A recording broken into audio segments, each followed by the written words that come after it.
을 주신 황정아 의원입니다. 조규홍 보건복지부 장관께 질의드리겠습니다. 네. 네, 장관님. 최근 국민의힘 연찬회에서 이주호 사회부총리가 전공의를 복귀시킬 보관이 있냐는 질문에 6개월만 버티면 우리가 이긴다고 말씀하셨습니다. 알고 계시죠?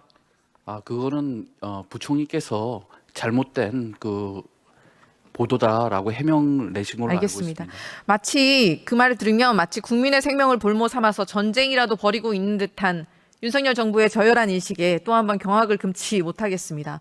논란이 되자 정부는 의사를 대상으로 한 것이 아니라 의정 간 대화와 소통을 강조한 것이라는 얼토당토하는 변명을 내놓았습니다. 그럼 의사가 아니라 국민을 이긴다는 뜻입니까? 이 무슨 해괴망측한 변명입니까? 의원님 그렇게 말씀 안 하셨다고 부총리께서 해명 자료를 내셨다고 말씀드렸습니다. 네, 알겠습니다. 장관님, 의사는 의료 개혁의 동반자입니까? 아니면 윤석열 정권이 말하는 반국가 세력입니까? 동반자지 어떻게 반국가 세력이 되겠습니까? 의사들이 의료 현장을 떠나서 고통받는 국민들 그리고 아무런 말도 듣지 않으려는 독선적인 윤석열 대통령을 비판하는 사람들은 반국가 세력입니까? 아니라고 말씀드렸습니다. 네. 윤석열 정권의 막가파식 정책에 어느 하나 반기라도 들면 즉시 타도의 대상이 되는 것 같아서 정말 안타깝습니다. 윤석열 대통령이 최근 기자회견에서 비상진료 체계가 원활하게 가동되고 있다라며 의료 현장에 직접 가보라라는 황당한 발언을 내뱉었습니다. 보건복지부도 응급실의 99%가 운영되고 있다며 의료 붕괴 우려할 사항은 아니라는 현실과 한참 동떨어진 말을 내뱉었습니다. 정부가 이렇게 현실에서 눈을 돌리니 국민의 불안감만 증폭되고 있습니다. 대통령실은 응급실 뺑뺑이 사망 증가가 근거가 없다며 국민의 분노에 기름만 끼얹었습니다. 장관님 혹시 의료 현장에 가보셨습니까? 예, 가봤고요. 대통령님께서 말씀하신 거는 여러 문제가 있지만 비교적 돌아간다 이런 말씀을 하셨고 현장에서 문제를 해결해야 된다는 취지로 말씀하신 걸로 알고 있습니다. 그리고 복지부가 병상 숫자뿐만 응급실 숫자뿐만 아니라 병상 숫자, 그다음에 응급실에 오시는 환자분 그리고 응급실에 알겠습니다. 근무하는 전문의 숫자도 그런데 아니 매일 윤석열 발표하고 대통령이 있습니다. 분명히 아무런 문제가 없다라고 말씀하시지 않으셨습니까? 누가요? 윤석열 대통령께서 그런 취지로 말씀하신 걸로 아는 걸로 취지를 이렇게 아니 거기도 여러 문제가 있다고 분명히 여러 문제가 말씀하셨- 있다고 말씀하셨죠. 네. 대통령실 주장처럼 우리의 불안감이 아무런 근거가 없는 것입니까? 대통령실이 정말 국민을 조롱하는 듯한 발언을 한 직후에 강원대 병원마저 응급실 성인 전역 진료를 중단했습니다. 아십니까? 네, 알고 있습니다.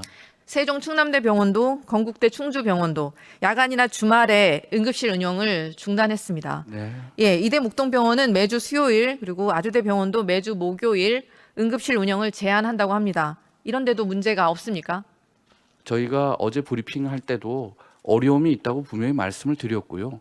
정부가 최선을 다해서 중증 응급 환자의 진료 기능을 유지하겠다고 말씀드렸습니다. 네, 의료 현장에서 이렇게 비명이 줄줄이 터져 나오고 있는 거는 온 국민이 다 알고 있는 사실인데 윤석열 대통령과 정부는 어디 뭐 달나라에라도 살고 있습니까?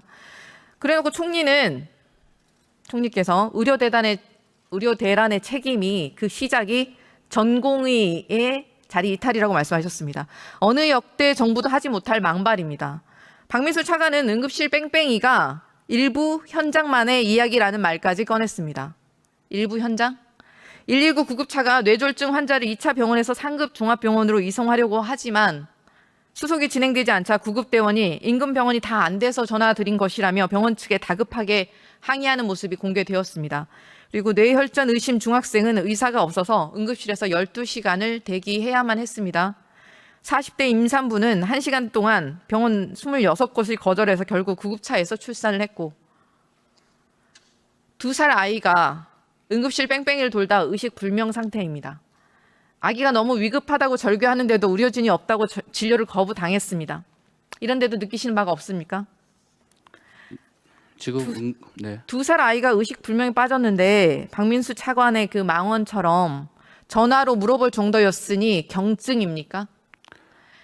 제가 그 박민수 차관의 그 인터뷰 내용을 제가 정확하게 알지는 못하는데 지금 우리가 경증이라고 하는 거는 이제 그 병에 따라 가지고 그 증상이 다르게 나타날 수 있기 때문에 환자분들이 아닙니다. 응급 의료기관에 가시면 의료진들께서 케이타스라고 하는 그 예, 분류 기준에 알겠습니다. 따라서 분류를 해드릴 겁니다. 국민들께서 불안해하고 계시는데 윤석열 정부 대통령의 오만과 독선 그리고 무능과 무책임을 감추기 위해서 어디까지 추락할 생각입니까? 2살 아이가 의식 불명이라는 끔찍한 소식에 정말 분노만 침입니다. 의료 현장에 문제가 없습니까? 언제부터 대한민국 정부가 국민의 목숨을 담보로 베팅을 일삼는 도박꾼이 되었습니까? 지역에서는 배후 진료 위기로 환자들이 이미 권역을 넘나들면서 진료받는 병원을 찾아서 뺑뺑이를 돌고 있는 게 현실입니다. 의대 정원 증원이 본질적 대책이라는 영양가 없는 도돌이표 답변만 하면 의료 대란이 해결됩니까? 의원님, 그냥 응급실 부족 문제 묻지 않았습니다. 제가 질문 답하세요. 그냥 경증 환자를 응급실 못 오게 한다고 해결이 될 문제가 아닙니다. 그럼 지역에 병원이 없어서 어쩔 수 없이 응급실 찾아야 하는 환자들은 어떻게 합니까? 게다가 지자체가 각종 재난 예방과 복구에 드는 비용을 부담하기 위해 성립해둔 재난관리기금까지 활용하라는 지침을 내린 것으로 알려졌습니다. 대통령은 아무런 문제가 없다고 하는데 재난 상황에서야 꺼내는 그 쌈짓돈을 쓰라고 하는 게 무슨 궤변입니까? 지금 중앙안전대책본부를 운영하고 있는데 이 상황을 재난으로 간주한다는 게 왜 그렇게 무리한 그 규정? 의료 재난, 사실상 재난관리기금을 쓰고 있는 것은 의료 재난 상태임을 인정하는 꼴 아닙니까?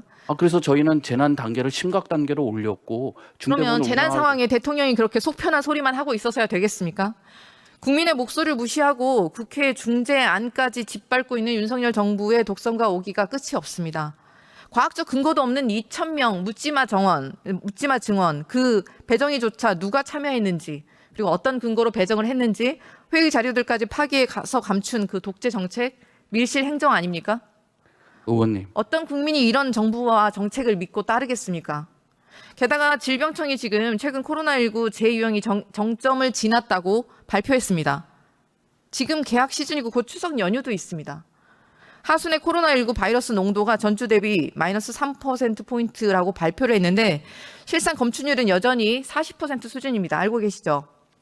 네, 뭐 검출률의 정확한 수치는 제가 기억하지 못하고 있습니다. 절대량으로 이전 대비 10배 이상으로 훨씬 높지 않습니까? 말로만 괜찮다 하고 말을 하면 위기가 사라집니까?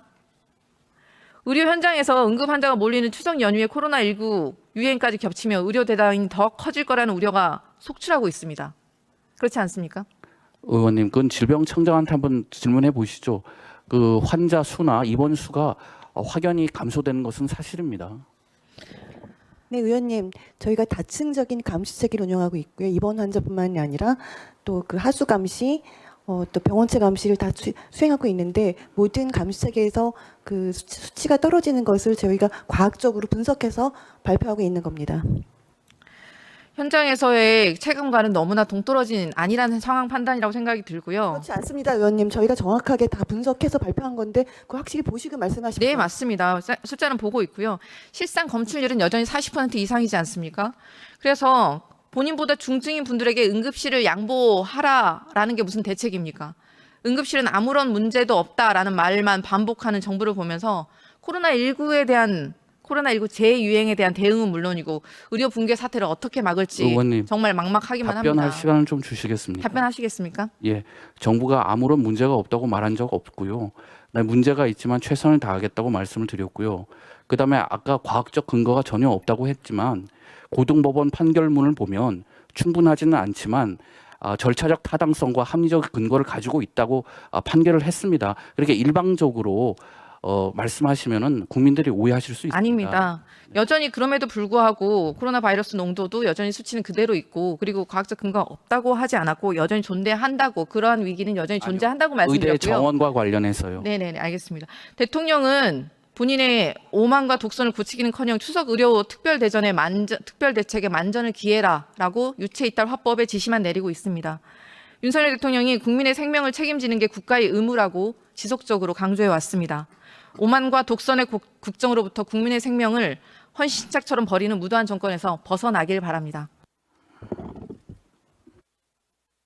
잠시 주목해 주시기 바랍니다. 구독자분들에게 특별한 선물을 준비했는데요. 제가 항상 여러분들 때 강조드리는 말씀이 있습니다. 이슈와 뉴스만 꾸준히 챙겨보셔도 충분히 돈을 벌 수 있다고 말씀드리는데요. 여기 보이시는 채널의 영상을 보시면 어떤 생각이 드시나요? 그냥 눈에 보이시는 뉴스와 영상만 보시고 아무 생각이 없으신가요?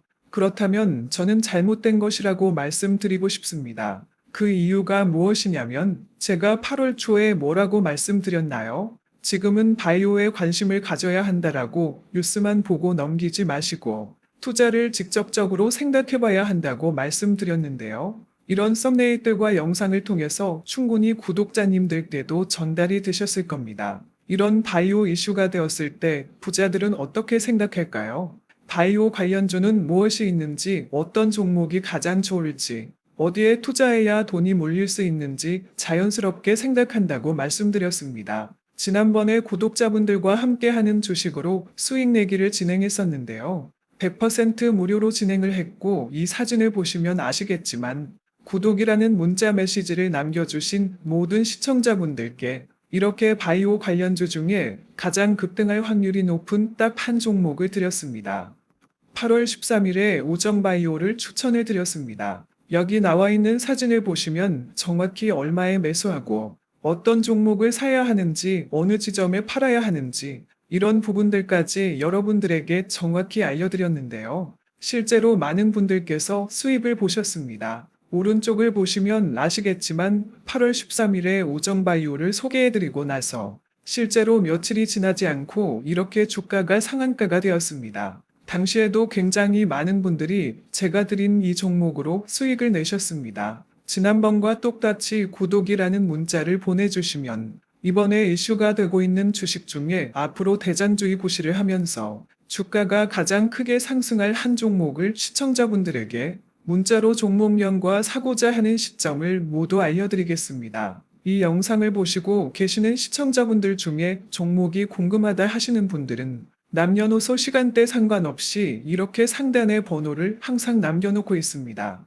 전화번호 010-8025-2352 똑같이 무료 급등 주식 문자를 보내드리겠습니다. 돈을 받는 것도 아니고 투자를 대신해 드리는 것도 아니고 부담 없이 구독 문자 보내주시면 되십니다. 수익이 나신다면 구독과 좋아요 한 번씩 부탁드립니다.